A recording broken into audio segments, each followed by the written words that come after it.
Bonjour à tous, bienvenue dans mon podcast Tussentaal Vlaamse Spreektaal. Aujourd'hui, nous allons apprendre 5 éléments de vocabulaire ou d'expression, mais je dois d'abord expliquer certaines choses parce que j'ai reçu beaucoup de demandes des gens qui disent, mais en fait, c'est un dialecte ou c'est quoi le Tussentaal? Comment ça se fait qu'il y a autant de variantes en Flandre? Et donc, je vais vous donner un tout petit peu d'histoire. Si vous n'avez pas la patience, ben, scrollez, mais c'est quand même très intéressant et je vais essayer d'être très, très brève. Donc, en fait, jusqu'à présent dans ce podcast, on a fait surtout des éléments de grammaire, hein, prononciation et grammaire. Et donc aujourd'hui, nous allons commencer vocabulaire et expression parce que, évidemment, dans ces fameux Tussental, on a beaucoup de vocabulaire et d'expressions qui ne sont pas les mêmes dans, on va dire, le langage officiel, donc le standaardtaal. Mais comment tout ça a démarré? Donc, en fait, je peux vous dire qu'en Belgique, dans le, on va dire, le néerlandais belge, on a d'abord énormément d'influence du français, hein, parce que les Français, ou les francophones plutôt, pas les Français, mais les francophones, ne sont pas loin, et ceux qui connaissent la Bruxelles savent qu'en fait, Bruxelles se trouve plus ou moins sur cette frontière linguistique. Donc, énormément d'influence du français. Donc, les Flamands utilisent beaucoup de mots français. Alors, deuxièmement, on a aussi l'influence des dialectes. Et donc là, aujourd'hui, je vais vous expliquer un tout petit peu comment ça se fait qu'il y a autant de dialectes. D'abord, un dialecte, c'est quoi? En fait, ça vient du mot latin dialectus ou le mot grec dialectos, et donc ça veut dire parler ensemble. Donc les gens parlent et donc construire une variété linguistique, hein, donc une variante, mais c'est une variété linguistique parlée par un groupe déterminé. Ça veut dire tout le monde qui habite dans une région ou dans un village, parfois c'est différent selon les villages, a une variété linguistique. Et donc ça, c'est en fait un dialecte. En Flandre, on peut quand même distinguer des grandes familles. Moi, je dirais 4 grandes familles. Donc c'est le flamand occidental, donc c'est plutôt, on va dire autour de Bruges, le flamand oriental plutôt autour de Gand, le brabançon, ça c'est tout ce qui est autour de Bruxelles, et puis le limbourgeois, ça c'est l'est de la Belgique. OK? Donc plutôt, direction Allemagne. D'accord? Maintenant, donc, qu'est-ce que les Flamands ont fait? Beh, automatiquement, on n'a pas construit, mais c'est venu automatiquement, donc quand même un langage que tous les Flamands comprennent. Et donc, ce Tussentaal, on prend un peu, on va dire le néerlandais standard, le néerlandais officiel, mais il y a beaucoup d'éléments. Vous voyez ici, donc on utilise le standaardtaal, mais quand même avec un accent de leur région et des mots et des expressions qui sont typiques pour leur région. Ça, c'est le Tussentaal. Et donc, l'histoire, c'est quoi? C'est que, et ça va être très, très court, tenez le coup, en 1585, c'est la chute d'Anvers, la ville d'Anvers, parce que c'était les Espagnols qui ont tout pris, et cetera. Et donc, qu'est-ce qui s'est passé? L'élite, les gens, les intellectuels, ceux qui avaient un niveau un peu, on va dire, supérieur, mais bien au niveau intellectuel, hein, uniquement, ils se sont enfuis vers le nord. Donc, ils se sont retrouvés, beh, Amsterdam, Rotterdam, le nord des Pays-Bas, d'accord? Et donc, ils sont partis là-bas et qu'est-ce qui s'est passé? Ben, en fait, le sud, donc ce qui est maintenant la Flandre, était occupé par d'autres. Et donc le néerlandais n'était pas une langue officielle, était parlé seulement, dans les régions et était donc c'était des dialectes.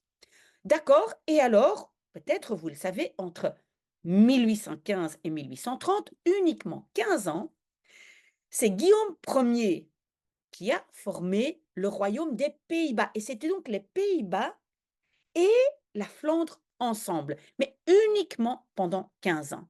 Et donc, Guillaume Ier a essayé donc d'imposer cette langue néerlandaise. Il a essayé de le faire pendant 15 ans, évidemment, ce n'était pas très longtemps, et en 1830, la Belgique était indépendante.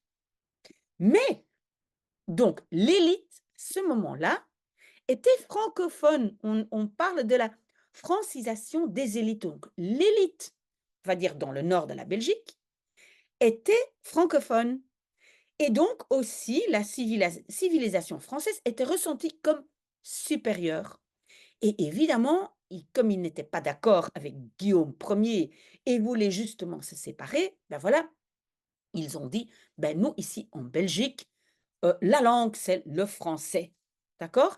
Et donc c'était aussi uniquement l'élite qui parlait français, qui participait aux élections. Et donc c'est pour cette raison-là que donc le néerlandais en Belgique était une langue officielle beaucoup plus tard.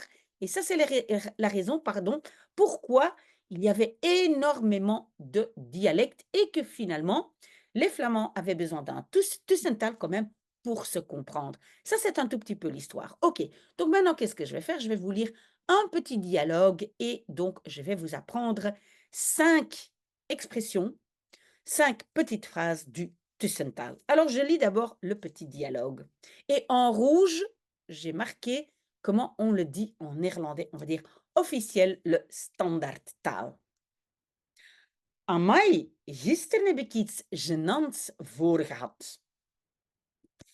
Ik was op een receptie en ineens komt er een vrouw op mij afgestapt en zegt: Zeg Jens, waarom komde jij geen goeie dag zeggen? Wat een toeval om u hier tegen te komen. En ik dacht, ik ken die van ergens, maar ik kan er echt niet op komen.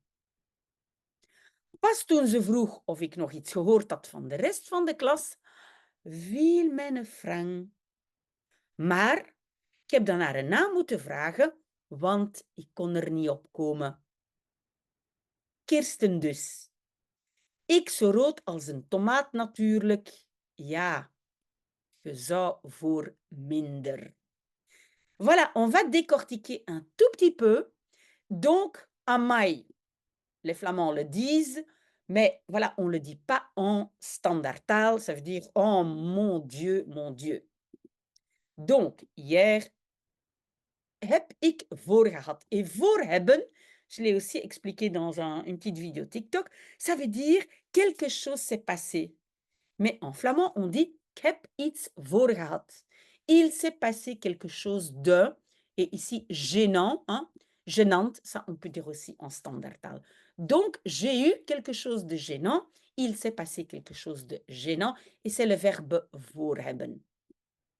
Donc, ik was op een receptie, j'étais à une réception, et tout à coup, on peut dire ineens aussi en standaardtaal, mais souvent je pense qu'on va plutôt dire opeens. C'est ce qu'on apprend aussi à l'école, opeens. Donc, une femme komt op mij afgestapt. Normalement, afstappen n'est pas quelque chose qui existe en standaardtaal, mais vient vers moi. En standaardtaal, on doit dire ze komt naar mij toe. Elle vient vers moi. En tussentaal, ze komt op mij afgestapt. Et elle dit: Dis Jens, pourquoi est-ce que tu ne me dis pas bonjour? Ici, donc, ça ressemble au standaardtaal, c'est plutôt la façon de le dire. Waarom kom jij geen goeiedag zeggen? Pourquoi tu ne viens pas me dire bonjour? Et donc, en standaardtaal, on peut dire aussi groeten, hein, dire bonjour, ou dag zeggen. Ok. Wat een toeval om u hier tegen te komen. Mais quel hasard de te rencontrer ici. Standaardtaal. Ontmoeten.